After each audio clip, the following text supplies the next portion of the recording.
Пред нас се Европската Унија и НАТО.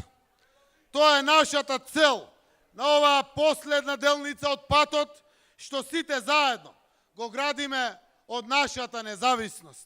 Тоа е нашата иднина. Тоа е нашиот избор. Вашата одлука на 30 септември ќе го безбеди нашето место во Европската Унија и НАТО. Во најмокната економска заедница во светот, Европската Унија. Во најсилниот воен сојуз на светот, НАТО. Има ли поубава слика од таа?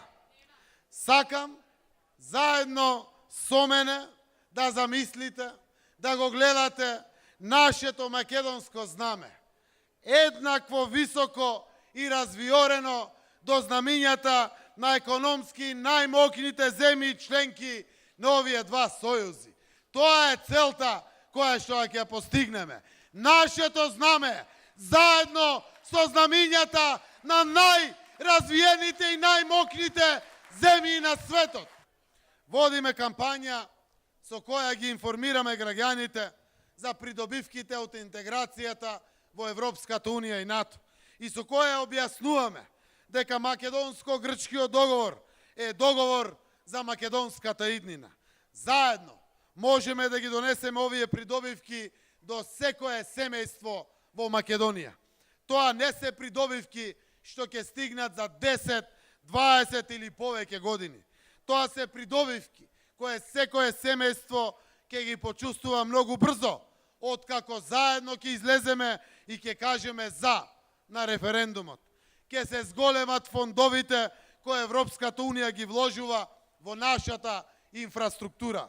Ќе се градат нови патишта, мостови, водоводи, канализации, училишта и градинки за подобар живот на сите граѓани, за подобро утре на нашите деца. Ќе се зголемат фондовите за земјоделците, повеќе европски средства за субвенции, за механизација, за повисок приход, подобар производ и за пласман со повисоки цени. Вкупната годишна европска помош за Македонија е повеќе од 90 милиони евра годишно. Тоа се 260.000 евра дневно грант, помош од Европа за Република Македонија. Јас верувам до небото во нашите млади луѓе, но истовремено упатувам апел до сите повозрасни. Во недела на 30 испијте утринско кафе, дотерете се и сите на гласање. Да изгласаме за Европска Македонија, да се вратиме дома, да си ги гушнеме децата наши и да знаеме дека сме им обезбедиле иднина на нашите деца,